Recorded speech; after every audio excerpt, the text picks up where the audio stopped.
What's going on, guys? How's everybody doing? Welcome back to the channel. We're here. I just got done recording another video. You guys can go check that out on the channel as well. When I'm up here, I don't know. I want to start filming just random videos and things like this with you guys.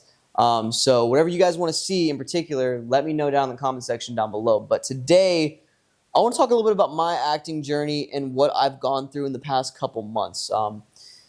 I am obviously filming season 5 of Sweet Magnolias right now. Man, I'm so excited to bring that to you guys. I mean, you guys are going to love it, dude. It's a really, really fun one. We just got done with block 1, which is the first 2 episodes, 2 days ago. And it was a really good last day for that block. Working with that director was great. So I don't know if I can say who it is. Probably not. But anyway, we're going to move on. I'm not spoiling stuff on here. Netflix is like, what the hell are you doing? Don't say anything, bro. But yeah, so I wanted to chat about my process because I get this question a lot. Like, how do you approach scenes? What do you like, and honestly, my answer to that question changes every single every 2 months, every 4 months. I'm always adapting. I finally, after 11, 12 years of being an actor, like 10 of being on film and TV specifically, I have finally found a process that works for me, like a good outline to go off of. I never did a lot of acting classes. I was strictly, I would follow my instincts, really. I'd read a scene a lot of times, get the lines down, and then just follow my instincts of what I thought worked and what didn't. And that got me very far, but I feel like there's so much more for me to discover. And excuse me, it started with reading Howard Fine's Fine on Acting book that a buddy of mine, he works with Howard Fine, and loves Howard's process and how he goes about things. And he's like, read this book, man. I think you'd really enjoy it. I'm like, you know what? I haven't done really a lot of classes. Let me go check it out. I just got done doing a class actually with someone in Orlando who's great.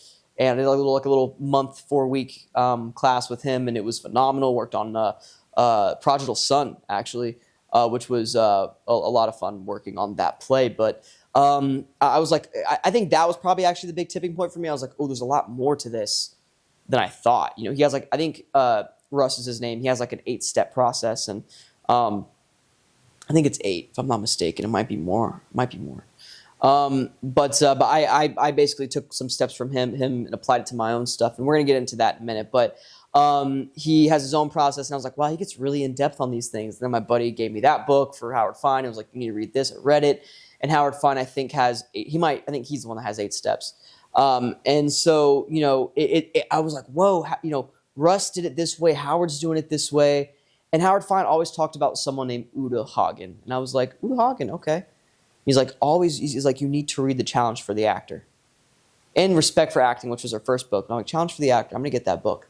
Life-changing book. My favorite book of all time. Favorite acting book of all time. I love Uta Hagen. Uta Hagen works a lot with endowment. A lot of taking stuff from her real life and applying it in scenes, getting senses down, knowing her destination, knowing where you're going. If you weren't going to be, if this moment didn't happen with this person, what else would you be doing in this space? She really dives deep into that and into substitution as well. When it comes to emotions and I can dive into all that. That's a lot. That's separate videos. But I want to talk specifically about my process. And, I fell in love with Uta Hagen and her process. Now, now the process that I developed, which is 5 questions, I don't really call them steps, it was like 5 questions. It's not an exact copy of Uta. It's really, I took a little bit of it from Russ. I took a little bit of it from Howard and from Uta and kind of combined it into this 5-step process that worked for myself. And I think that's what you have to do as an actor, right? Is there's not going to be one process that's going to work for you. You have to find a process, build off of that. Use it as a good structure, a good foundation, and then build. And I think that's what I've done, and I've taken different things from these different acting coaches. But Challenge for the Actor by Uta Hagen was the big game changer for me. I love the way she writes. I love how the way she I don't know. It's just a very easy read. She lays it all out beautifully and in a way that's just very easy for me to comprehend and understand.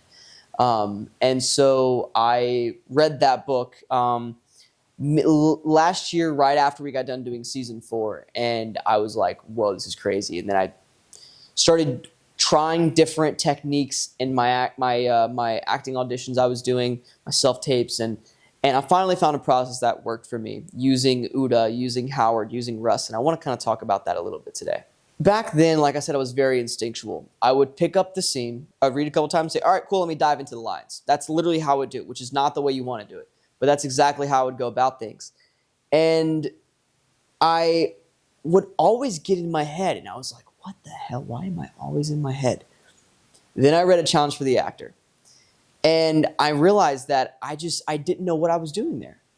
I didn't really truly know what my character was doing there. I knew what he was saying. I knew what was kind of the movements in the scene really well. I knew my lines down packed. I knew where I was going exactly. And knew the blocking of the scene. I didn't really know what I was doing. I would pre-shape a lot. And so I was like, oh, wow. And then I started diving into Uda Hagen's spontaneity side, where she loves just being spontaneous and not pre-shaping and just letting yourself be free and letting every single take be its own thing and living in that life. And the only way you can do that is by living truthfully, by knowing what you're doing there, by knowing where you came from, what you're doing, and where the hell you're going. Because you don't know that this scene's going to happen as a character, you know? So like that's one of my favorite questions I ask myself, and I think either Howard or Uda said this, and it was, what would you be doing if you weren't saying these lines? What would you be doing if you never ran into this person in the kitchen? Where are you going? What are your intentions, you know? And so that's changed my entire perspective on it. So let's actually dive into what my process is. I first get a scene, I read it a lot. I read it 20 times. I'd go over, read it. I pick up on new things every time. I read it from more of a dramatic standpoint, more of a comedy standpoint, an emotional standpoint, dramatic, horror, whatever. I go through every genre basically and read it in that way. And the reason I do that is because sometimes I'll do a scene and I'll pick what the scene is and pick the vibe of a scene and then just dive into it. And then I'll be like, why the hell does this line not work? Why does that not work? And the reason that line doesn't work and that action doesn't work is because that's not the tone of the scene. Maybe it's more of a comedy. Maybe it's more of a dramatic line instead of it being funny. And so that whole debacle can be avoided if you just read it and find that tone early on. That's one of the things that I do when I'm reading through the scene 20 times, or however many times I read through it. Next thing is I guess this can go into my actual number 1 through 5 steps. First thing is circumstance. What are the circumstances? When I'm reading, I'm going, okay, what is going on? Like, where am I? What is happening? Where am I coming from? Where am I going? What's my character's intention here? If this scene didn't take place, if that person wasn't here, what would he be doing in this space? What is his relationship to this space? I'm just diving into everything regarding location and circumstances, and that's kind of that bit. And so I'm picking up on that every time I read through it. More stuff being added to the circumstance every single time. After I get a good idea of the circumstance, it kind of merges into the next question, which is relationships, because that kind of goes into circumstance. What is the relationship to the other actors in the scene, or other characters in the scene, sorry. Is that your mom? Okay, what's the relationship like with your mom? Okay, that's the relationship with your mom. Okay, has it been a rocky relationship? When's the last time you saw your mom? Do you live with your mom? These are all questions you got to ask. Now, people are probably going to be asking, where's the backstory for your character? I write a backstory for my character. I don't really include that in my 5 steps, but I do kind of write a backstory for my character as I'm doing these first 2 steps. I write a whole backstory based off of what I'm reading, the vibe I'm getting from this person. So I just want to let you know, I do write a page of a backstory for my character. But right now we're focusing on relationships. So I do that as I'm doing these 2 steps. It's not only my relationship to my mom or the other person in the scene. Let's just say, for example, my mom. It's also the relationship to objects in the scene. Let's say I have a scene where I'm holding this hat, this family relic. What does that hat mean to me? Because other actors might just play that hat as just being a normal hat. But then you got other actors that actually do their job and dive a little bit deeper into it. And when they pull off the surface and dive deep into what the meaning of that hat is, you're going to see that on screen. You're going to see that in your eyes. You're going to see You're going to see that in the flow of the scene. It's also going to help you get out of your head because you're going to be, you have stuff to occupy your mind. That's what Uda talks about. Occupy your mind. What are you doing there? What's your objective? We're going to get into anticipation. There we go. In a bit. Anticipation. But so anyway, what's your relationship to the object, the person, the environment? Those are the first two questions I ask. That lays the good foundation for the scene. Next three questions evolve around my objective. What do you want? What do you need out of the scene? What are you trying to get out of the scene? What are the obstacles in your way? And how do you get what you want because of those obstacles? And so I think it's Howard Fine, or it might be Stella Adler, who talks about the different levels of objectives. You got the overall objective and then the immediate objective and all these different things. Those are interesting to dive into. I'm not a big fan of that. I like just having my overall objective because your objective does, the reason that there's an overall objective and then immediate objectives is because your objectives do change in a scene, if that makes sense. Like you'll be talking to someone, then they might be a little more angry than what you think, so then your objective has to change, right? Or, you know what I mean? And so like, I guess in a way, that does make sense, and I guess I just naturally kind of might change my objective, but the overall objective is going to stay the same. Even if someone is more nasty or more nice than what you think, you're still going to want, you still came there for a specific reason, and so dive into that reason. Have that in the back of your brain of trying to get to that, and go over these objectives and obstacles, and get over these obstacles that are in your way to get to that objective and succeed in that objective. So those are the three questions I asked. So that's the 5 steps right there. Circumstance, relationships, what's my objective, what's in my way, how do I get my objective, how do I succeed? And those 5 questions have helped me tremendously, because I'm an actor. I kind of have every deck I pull is against me, I feel like, in acting. I mean, I'm self-diagnosing here, but my brain always goes. I'm always thinking about stuff. I'm very self-aware as it is in my normal life, and I have ADD 100%. And so I'm constantly just aware of what's going on. And when you're acting, you don't want to be aware of what's going on. You want to be living in the moment. You want to be directly connected with the person that you're speaking to and know your objective. And these 5 steps don't fully get me out of my head. I think it's every actor, though. I've spoken to some really famous and successful actors, and they all say that they still get in their head and that they're still working on their craft every single day to figure out these,